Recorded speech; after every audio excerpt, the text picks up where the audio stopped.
passejat pels carrers del Cabanyal. Jo un dia en Parlament Valencià vaig dir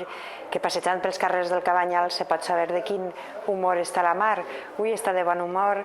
i el que cal és reivindicar aquest barri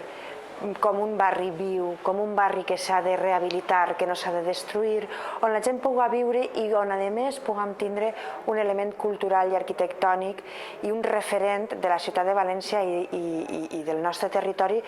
de cara a l'exterior. És a dir, este és un barri singular, no hi ha un altre en el món igual que este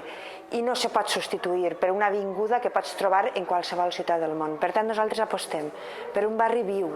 rehabilitat, on la gent pugui viure, on hi hagi vida, comerç, estudiants, gent que ve a visitar-lo i per tant un barri que és una senya d'identitat dels valencians i valencianes, perquè este modernisme popular, esta manera d'entendre la relació amb la mar,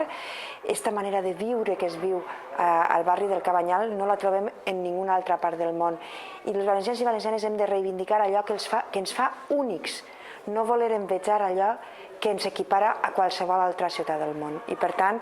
nosaltres des